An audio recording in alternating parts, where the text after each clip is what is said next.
આ કહાની છે એક એવા પ્રેમીની જેને એનો પ્રેમ મળીને પણ ન મળ્યો।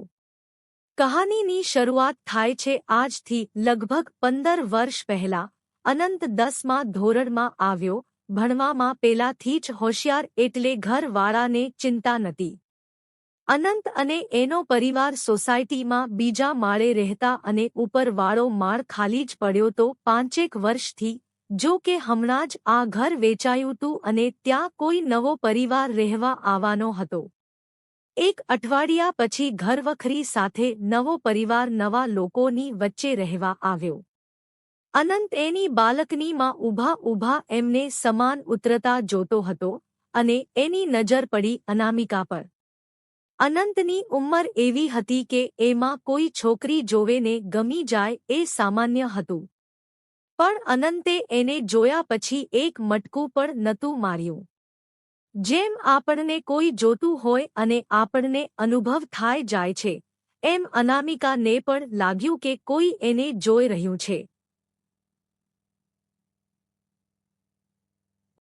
એને ઉપર નજર કરી અને પહેલી વાર અનંત અને અનામિકાની આંખો મળી। અનંત થોડો અસ્વસ્થ થઈ ગયો અને નજર ફેરવી લીધી પણ અનામિકા જોઈ રહી હતી। કદાચ એ નવા ચહેરામાં ઓળખાણ શોધી રહી હતી। બધો સામાન ઉતારીને નવા પરિવારે ગૃહપ્રવેશ કરી લીધો। હવે અનંતની 10મા ધોરણની પરીક્ષા પૂરી થઈ ચૂકી હતી અને એ પાસ થઈને 11 સાયન્સમાં આવી ચૂક્યો હતો। અનામિકા એનાથી 1 વર્ષ મોટી હતી અને સંજોગવશાત એ પણ સાયન્સમાં જ હતી। બંને પરિવાર વચ્ચે થોડી ઓળખાણ થઈ ચૂકી હતી અને અનંત અને અનામિકા બંને એકના એક સંતાન હતા એમના મા બાપના। એક દિવસ અનામિકાના ઘરની બાલ્કનીમાંથી રૂમાલ ઉડીને નીચે અનંતના ઘરની બાલ્કનીમાં જઈને પડ્યો। અનામિકાએ અનંતના ઘરની ડોરબેલ વગાડી। અનંતએ દરવાજો ખોલ્યો અને દરવાજો ખુલતા જ અનામિકા બોલી, અમારો રૂમાલ ઉડીને તમારી બાલ્કનીમાં આવી ગયો છે, જોવોને જરાક। અનંતે રૂમાલ લાવી અનામિકાના હાથમાં આપ્યો અને અનામિકા બોલી, થેન્ક્સ। અનંત ભણવામાં તો હોશિયાર હતો જ અને સાથે દેખાવાળો પણ। અનામિકા અજાણે જ આકર્ષાઈ રહી હતી। બીજા દિવસે એણે જાણી જોઈને રૂમાલ નીચે ફેંક્યો। કદાચ એને બહાનું જોતું હતું અનંતના ઘરે જવાનું। આજે અનંતની મમ્મીએ બારણું ખોલ્યું। અનામિકાની અપેક્ષા કંઈક જુદી હતી। અનંતની મમ્મીએ રૂમાલ આપ્યો પણ એ વિચારતી હતી કે રોજ રોજ રૂમાલ કેવી રીતે પડી જાય છે। અનંતના ઘરે સત્યનારાયણની કથા રાખવામાં આવી હતી। મમ્મીના કહેવા મુજબ સોસાયટીમાં બધાને કહી આવ્યો। જ્યારે અનામિકાના ઘરે પહોંચ્યો ત્યારે અનામિકા એની મમ્મી સાથે સોફા પર બેસીને ટીવી જોઈ રહી હતી। અનંતએ કહ્યું, આંટી, સાંજે અમારા ઘરે કથા છે તો આવજો। અનામિકાની મમ્મીએ કહ્યું, સારું બેટા। અનામિકાની આંખોમાં એક ચમક આવી ગઈ હતી। એને હવે સાંજની રાહ હતી। સાંજે એને એની મમ્મીને કહ્યું, ચાલ મમ્મી, કથામાં જતા આવીએ। એની મમ્મીને પણ નવાઈ લાગી કે અનામિકાને કથામાં શું રસ પડ્યો। પણ બંને તૈયાર થઈને પહોંચી ગયા। અનામિકાએ પહોંચીને એની મમ્મીને પૂછ્યું, હું કંઈક મદદ કરાવું આંટીને? એની મમ્મીએ કીધું, હા બેટા, જા, હું અહીંયા બેઠી છું। અને અનામિકા રસોડામાં પહોંચી ગઈને અનંતની મમ્મીને મદદ માટે પૂછ્યું। એમને કહ્યું, ના બેટા, રહેવા દે, બહાર બેસ। અને અનંત ઘણો બધો સામાન એક સાથે લઈને આવ્યો જે એનાથી ઉચકાતો પણ નહોતો। અનામિકાએ તરત જ જઈ એના હાથમાંથી થોડીક થેલીઓ લઈ લીધી। અનંતને અચરજ થયું પણ એ બોલ્યો, થેન્ક્સ। અનંતની મમ્મી આ બધું જોઈ રહી હતી। હવે એમને લાગવા લાગ્યું કે નક્કી કંઈક તો છે જ આ છોકરી ન મગજમાં। પણ પછી એ કથા ન કામમાં પડી ગયા। અનંત અને અનામિકા બંને બહાર જઈને બેઠા અને પહેલી બે એમની વાતો શરૂ થઈ। અનામિકા બોલી, શું કરો છો તમે? અનંતે કહ્યું, 11 સાયન્સમાં છું। અનામિકાએ કહ્યું, હું 1-2 એથમાં છું। કોઈ મદદ જોઈએ તો કહેજે। ક્યારે તમે તુંમાં બદલાઈ ગયું એનું ભાન જ ના રહ્યું? અનંતે કહ્યું, એક વિષય સખત લાગે છે. જો તમે મદદ કરી શકતા હોવ તો. અનામિકાએ કહ્યું, ચોક્કસ તું મને કહેજે, હું તને શીખવાડી દઈશ. અને કથા પૂરી થતાં બધાએ વિદાય લીધી. હવે અનંત અને અનામિકાની મિત્રતાની શરૂઆત થઈ ચૂકી હતી. અનામિકા અવારનવાર અનંતને ભણવામાં મદદ કરવા માટે એના ઘરે આવતી જતી રહેતી. અનામિકાના પપ્પા આર્મીમાં હતા એટલે બહુ ઓછી વાર ઘરે આવતા. અને અનામિકાની મમ્મીને લાગ્યું સારું છે, નવી જગ્યામાં અનામિકાને એકલું નહીં લાગે એટલે એ કંઈ કહેતી નહીં. અનામિકાને તો જાણે ભાવતું ને વૈધે કીધું એવું થઈ ગયું હતું. એણે 1-2 એથની પરીક્ષા સારા માર્ક્સથી પાસ કરી લીધીને હવે કોલેજ જવા લાગી હતી. અનંત 1-2 એથમાં આવ્યો અને હવે એ પણ અનામિકા તરફ આકર્ષાવા લાગ્યો હતો. અને આ વાત એના ભણતર પર અસર કરી રહી હતી. અનંત રાત દિવસ અનામિકાના ખ્યાલોમાં ખોવેલો રહેતો. અને નવરાત્રિ આવી. અનંતને ગરબા રમવાનો ખૂબ શોખ હતો અને અનામિકાને પણ. બંને સોસાયટીમાં સાથે ગરબાની રમઝટ બોલવતા. જોઈને લાગતું જાણે રાધાકૃષ્ણની જોડી હોય. ગરબા પત્યા પછી પણ બંને રાતે મોડે સુધી રાતે બેસીને વાતો કરતા રહેતા. હવે બંને એકબીજાની વધારે નજીક આવવા લાગ્યા હતા. અનામિકા વાતો કર્યા રાખતી અને અનંત બસ એને જોયા કરતો. આમ ને આમ દિવસો વીતતા ગયા. હવે પરીક્ષાને ખાલી 1 મહિનો બચ્યો હતો. અનંતે એની પૂરી મહેનત લગાવી દીધી કારણ કે મનમાં એણે નક્કી કરી લીધું હતું કે એ અનામિકાની કોલેજમાં જ એડમિશન લેશે. જાણે નસીબ પણ બંનેનો સાથ આપી રહ્યું હતું એમ અનંતે પરીક્ષા પાસ કરીને અનામિકાની કોલેજમાં જ એડમિશન લીધું. હવે બંને એક સાથે કોલેજ જવા નીકળતા અને ક્લાસના બદલે કોલેજના ગાર્ડનમાં જઈને વાતો કરતા, કેન્ટીનમાં બેસી રહેતા. એક દિવસ અનંત અને અનામિકા સાથે કોલેજ જવા માટે ઘરેથી નીકળ્યા. હવે અનામિકા અનંતના પ્રેમમાં ગળાડૂબ થઈ ચૂકી હતી. એક દિવસ પણ અનંતને જોયા કે મળ્યા વગર રહી શકતી નહીં. એને થયું આજે તો અનંતને એના મનની વાત જણાવીને જ રહેશે. બંને કોલેજ પહોંચ્યા. 2 લેક્ચર ભરીને બ્રેક વખતે કેન્ટીનમાં મુલાકાત થઈ. બંનેની વાતો ચાલતી હતી અને અનામિકાએ અનંતનો હાથ પકડી લીધો. અનંતને આવી અપેક્ષા નહોતી એટલે એ જરા અચરજથી અનામિકાને જોવા લાગ્યો. અનામિકાએ અનંતની આંખોમાં આંખ પરોવી અને બોલી, અનંત, મારે તને કંઈ કહેવું છે. અનંતે કીધું, હા બોલ ને, કંઈ તકલીફ છે? અનામિકા બોલી, હા તકલીફ તો છે. અનંતે પૂછ્યું, શું? અનામિકાએ કહ્યું, મને કોઈ બહુ જ ગમવા લાગ્યું છે. અનંતને પણ અનામિકા બહુ ગમતી હતી પણ એ કહી નહોતો શકતો એટલે એને અંદર અંદર થોડું દુઃખ થયું, થોડી ઈર્ષ્યા આવી કે અનામિકાને કોણ ગમી ગયું હશે. પણ એણે તોય પૂછ્યું, કોણ? અનામિકાએ શરમાઈને નજર નીચી કરતા કીધું, તું. અનંતને થોડી વાર તો કંઈ સમજાયું નહીં. એને લાગ્યું દર વખતની જેમ અનામિકા મજાક કરે છે. એણે કહ્યું, મજાક ના કર અનામિકા. અનામિકાએ કહ્યું, હું મજાક નથી કરતી. તને યાદ છે પહેલા તારા ઘરે રોજ રૂમાલ પડી જતો અને હું લેવા આવતી? એ એક બહાનું છે. મને તો ત્યારથી જ તું પસંદ છે. અનંતની ખુશીનો પાર નહોતો પણ એ શાંતિથી સાંભળી રહ્યો હતો. કદાચ એની પાસે કોઈ શબ્દો જ નહોતા જે એની લાગણીઓ વર્ણવી શકે એટલે એ બસ અનામિકાને સાંભળી રહ્યો હતો. અનામિકાએ કહ્યું, તું તો કંઈક બોલ. અનંત હસતા હસતા બોલ્યો, હું શું કહું? ખરેખર આ હું તને ઘણા સમયથી કહેવા માંગતો હતો. તારા જેવી છોકરી મેં જોઈ નથી. તું સુંદર તો છે જ પણ સાથે બુદ્ધિશાળી અને મદરૂપ પણ છે. અને મહત્વની વાત એ કે મને પણ તું ગમે છે. અનામિકા આ સાંભળીને હસવા લાગી અને બોલી, તો પાગલ, મને કેમ ન કહ્યું? અનંત બોલ્યો, ક્યાંક તને ખોટું ના લાગી જાય અને તું વાત પણ ના કરે એ ડરથી. અનામિકાના પપ્પા સેનામાંથી રજા લઈને ઘરે પાછા આવ્યા અને એમના આવતા જ અનામિકા ખુશ થઈ ગઈ. એના પપ્પા વર્ષમાં માંડ 5 વાર ઘરે આવી શકતા.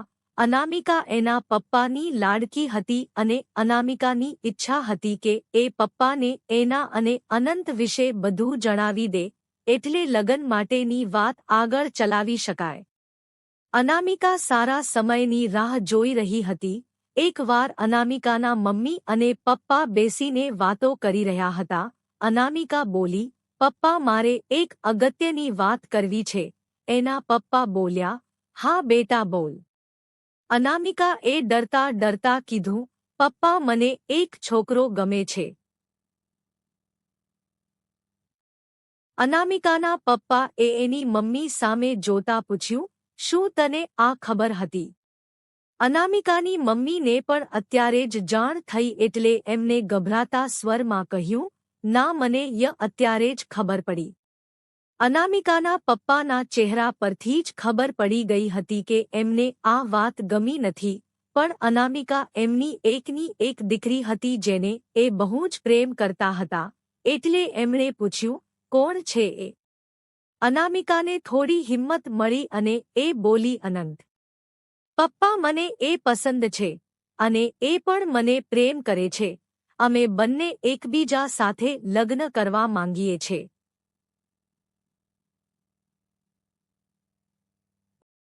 અનામિકાના પપ્પા એ ઊંચા સ્વરમાં કહ્યું, મારી પીઠ પાછળ આ બધું ચાલતું હતું ને મને ખબર પણ ના પાડવા દીધી. તું અત્યાર સુધી અમને અંધારામાં જ રાખી રહી હતી ને? અનામિકા બોલી, ના પપ્પા, હું સમયની રાહ જોઈ રહી હતી તમને વાત કરવા માટે. એ બહુ સારો છોકરો છે, મને હંમેશા ખુશ રાખશે. મેં એને કહ્યું છે એના ઘરે વાત કરવાનું, એ પણ આજે વાત કરવાનો છે. અનામિકાના પપ્પા એ કહ્યું, ઠીક છે, હું એમના પરિવાર સાથે વાત કરીશ જો એ લોકો વાત કરવા આવશે તો.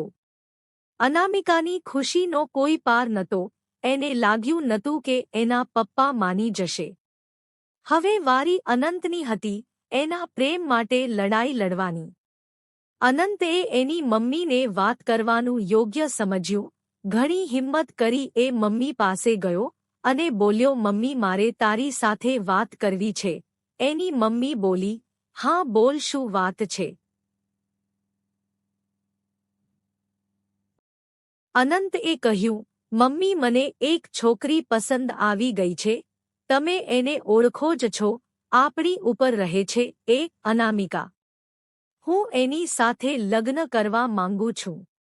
એની મમ્મીને અનામિકા પહેલેથી જ પસંદ નથી અને અનંતની વાત સાંભળીને એ ગુસ્સામાં બોલી, મને ખબર જ હતી એ છોકરી આવી છે. આપણા ઘરમાં જ્યારે ને ત્યારે બહાના કાઢીને આવી જતી.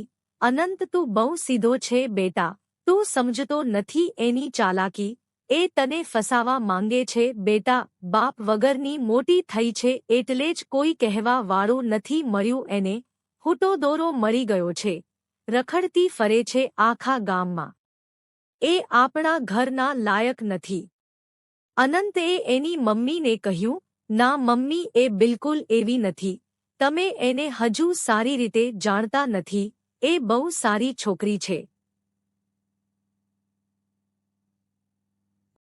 અનંતની મમ્મી એ વચ્ચેથી જ વાત કાપતા કહ્યું, હા, હવે તું એનું શીખવાડેલું તારી માં સામે બોલીશ. આવી હોકરીઓ ઘરમાં કજિયા જ કરાવે. જો અનંત, હું તને ચોખ્ખું કહી દઉં છું, લગ્ન તો શું, આજ પછી મને એ તારી આજુબાજુમાં પણ જોવા મળી તો મારાથી ખરાબ કોઈ નહીં થાય. અનંત બોલ્યો, પણ મમ્મી સાંભળતો. એની મમ્મી બોલી, ના, મારે કંઈ નથી સાંભળવું, આ મારો આખરી નિર્ણય છે. તારે આની ઉપરવટ થઈને જવું હોય તો સમજી લેજે કે તારા માં બાપ મારી ગયા. આ સાંભળતા અનંત આગળ કંઈ ના બોલી શક્યો. અનામિકાના પપ્પા એ પોતાની છોકરીની ખુશી માટે વિચાર્યું કે એકવાર અનંતના મમ્મી પપ્પા સાથે વાત કરવી જોઈએ. રવિવારની એક સવારે અનામિકાના પપ્પા અનંતના ઘરે પહોંચ્યા. એમના માટે પણ આ અઘરું હતું, પણ પોતાની એકની એક છોકરીને એ દુઃખમાં જોઈ નતા શકતા. એમણે ભારી હૃદયે અનંતના ઘરની ડોરબેલ વગાડી. અનંતના પપ્પા એ દરવાજો ખોલ્યો. અનામિકાના પપ્પા બોલ્યા, "શું હું અંદર આવી શકું?" અનંતના પપ્પા એ કહ્યું, "આવો, બેસો." ત્યાં જ અંદર રસોડામાંથી અનંતની મમ્મી બહાર આવી. એમને જોઈને બોલી, "ત્યાંથી જ પાછા વળી જાઓ, અમારે કોઈ વાત નથી કરવી." પણ અનંતના પપ્પા બોલ્યા, "એમની વાત તો સાંભળી લેવા દે એકવાર." અનામિકાના પપ્પા અપમાનના ઘૂંટડા પી રહ્યા હતા, પણ ત્યાં જ ઊભા હતા. અને અનંતના પપ્પા એ કહ્યું, "આવો, અંદર બેસીને વાત કરીએ." ત્રણેય જણા અંદર આવીને બેઠા. અનામિકાના પપ્પા એ વાત ચાલુ કરી, "હું જાણું છું કે તમને પણ અનામિકા અને અનંતના સંબંધ પર નારાજગી છે, પણ છેવટે આપણા બાળકો માટે આપણે જ વિચારવું પડશે. હું મારી દીકરીને દુઃખી નહીં જોઈ શકું, એટલે હું તમારી પાસે અનામિકા અને અનંતના પ્રેમને સ્વીકારીને એમના લગ્ન માટે વાત કરવા આવ્યો છું." અનંતની મમ્મી વાત વચ્ચે જ કાપતા બોલી, "અમને પહેલેથી જ અનામિકાનું અમારા ઘરે આવવું, અનંતને મળવું ગમતું જ નહોતું, પણ અનંતના લીધે અમે કંઈ બોલતા નહોતા. પણ હવે પાણી માથા ઉપર જતું રહ્યું છે. અનામિકાના લક્ષણો બધા જાણે છે. આખા ગામમાં રખડપટ્ટી કરતી ફરે છે. આવી છોકરીને હું મારા ઘરની વહુ ક્યારે નહીં બનાવું." પોતાનું અપમાન તો સહન કરી લીધું, પણ પોતાની લાડકી દીકરી માટે આવા શબ્દો સાંભળી એમનાથી રહેવાયું નહીં. "બસ, હવે આગળ એક શબ્દ પણ ના બોલતા. તમારો પરિવાર મારી દીકરીને લાયક નથી એ તમારા વિચરો જ કહી જાય છે.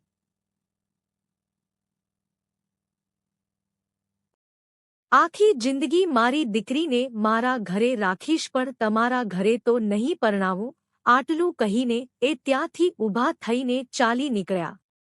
ઘરે અનામિકા આશાભરી નજરે રાહ જોઈને ઊભી હતી. તેના પપ્પા જેવા આવ્યા એટલે એણે પૂછ્યું, "પપ્પા, શું થયું? શું કહ્યું અનંતના ઘરવાળાએ?" અનામિકાના પપ્પા બોલ્યા, "બેટા, તું જેટલું જલ્દી એ છોકરાને ભૂલી જઈશ એ જ સારું છે. એ પરિવાર તારા લાયક નથી. મેં ઘણા પ્રયાસ કર્યા, એમના અપમાનથી ભરેલા શબ્દો પણ સાંભળી લીધા, પણ જે લોકો તારા ચરિત્ર પર ટીકા કરી જાય એવા લોકો તારા પાત્ર ના કહેવાય. આટલું અપમાન મેં જિંદગીમાં ક્યારેય નથી સહન કર્યું જેટલું આજે કર્યું છે." અનામિકા એક સ્વમાની છોકરી હતી. પોતાના પપ્પાનું અપમાન થયું છે એ જાણીને એ મનમાં જ સમસમી ઉઠી હતી. આંખોમાંથી આંસુ વહી રહ્યા હતા ને એ એના પપ્પાને વળગીને રડવા લાગી અને બોલી, "મને માફ કરી દો પપ્પા, મારા લીધે તમારે નીચું જોરું થયું. કદાચ તમે પહેલેથી સાચું કહી રહ્યા હતા. જો અનંત પણ મને એટલો પ્રેમ કરતો હોત તો એને પણ પ્રયાસ કર્યા હોત, પણ એને તો જાણવાનો પ્રયાસ પણ નથી કર્યો કે હું કઈ હાલતમાં છું. હું આજ પછી તમે કહેશો એમ જ કરીશ, પણ તમને દુઃખી નહીં થવા દઉં." અનામિકાના પપ્પા એ કહ્યું, "હું બસ તને ખુશ જોવા માંગુ છું, બીજું કંઈ નહીં. મારી વાત માન. આપણે અનંતથી પણ સારો છોકરો શોધીશું તારા માટે, જે તને ખુશ પણ રાખશે અને તારું સન્માન પણ જાળવશે." અનામિકા રડતા રડતા પોતાના રૂમમાં જતી રહી. અનંત રાતે ઘરે આવ્યો. એને સવારે શું થયું એની કશી જ ખબર નથી. પણ અનંતની મમ્મી રાહ જોઈને બેઠી હતી. એમણે બોલવાનું ચાલુ કર્યું, "આજે અનામિકાના પપ્પા આવ્યા હતા વાત કરવા. તારા અને અનામિકાના લગ્ન વિશે પણ એમને ચોખ્ખું કહી દીધું છે કે આ વહેમ મગજમાંથી કાઢી નાખે. તારા અને અનામિકા વચ્ચે કોઈ સંબંધ નહીં થાય. અને તોય તારે માં બાપની ઉપરવટ જવું હોય તો પહેલા તારી માનું અંતિમ સંસ્કાર કરજે અને પછી કરી લેજે લગ્ન." અનંત સમજી ગયો હતો કે એની મમ્મી કોઈ સંજોગોમાં એના લગ્ન અનામિકા સાથે નહીં થવા દે. પણ આ એનો પહેલો પ્રેમ હતો, શું એને એમ જ જવા દેવાય? અનંતે કહ્યું, "સારું, તારી આ જ ઈચ્છા છે તો હું નહીં કરી લગ્ન એક અનામિકા સાથે, નહીં પણ આજીવન નહીં કરું. તમારા નિર્ણય ઉપર હું નહીં જાવ, પણ પરાણે તો કંઈ તમે મને પરણાવી શકવાના નથી. અનામિકા નહીં તો કોઈ નહીં. આટલું કહીને અનંત એના રૂમમાં જઈને દરવાજો બંધ કરી લે છે. દિવસો વીતવા લાગે છે. અનંત અને અનામિકા સામે મળતા રસ્તા બદલી નાખે છે. અનામિકાના ઘરે નવા નવા માંગા આવવાનું ચાલુ થાય છે અને એના પપ્પાને આપેલા વચનનું માન રાખતા અનામિકા એક કોલેજ પ્રોફેસર સાથે લગ્ન માટે હા કહી દે છે. છોકરો ખૂબ ભણેલો, સીધો, સંસ્કારી હોય છે. એટલે બંને બાજુથી હા થતા 6 મહિનામાં જ બંને લગ્ન કરી લે છે. અનંત એક નાનો પ્રયાસ સુદ્ધા નથી કરતો. કચ્છ આપણી નજરમાં એ ખોટો હશે, પણ જે મમ્મી પપ્પા એ આટલા વર્ષોની મહેનતથી એને મોટો કર્યો એમના નિર્ણયનું અનાદર કરે એવો એ નતો. પણ હા, એના જીવન પર થોડો હક એનો બનતો તો. અનંત એના મમ્મી પપ્પાનો એકનો એક દીકરો હતો. હંમેશા ખુશ રહેતો, હસતો બોલતો.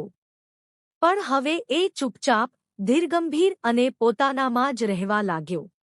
1 વરસ વીતી ગયું. અનંતે હવે બીજા શહેરમાં નોકરી શોધવાનું ચાલુ કરી દીધું.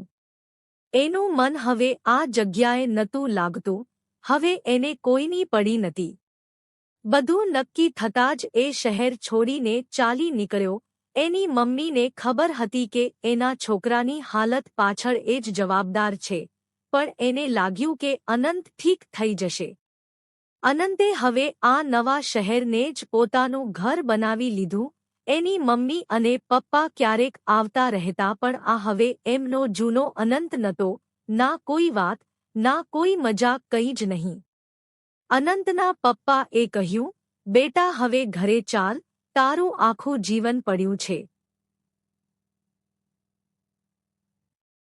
અનંત બોલ્યો, ક્યું ઘર અને કેવું જીવન જેમાં અનામિકા ના હોય? તો શું તું આખી જિંદગી અનામિકા અનામિકા કરતો રહીશ? અનંતે કહ્યું, ના, પણ જે દિવસે મેં એને ગુમાવી હતી એ દિવસે તમે તમારા અનંતને પણ ગુમાવી દીધો. જો એ શહેરમાં પહો આવીશ તો ક્યાંક અનામિકા મને સામે મળી જશે. હું એની આંખોમાં રહેલા સવાલોના જવાબ નહીં આપી શકું. હું આવું. એટલું કહીને અનંત આંખોમાં ઝળઝળિયા સાથે ખુલ્લી હવામાં આંટો મારવા નીકળી ગયો.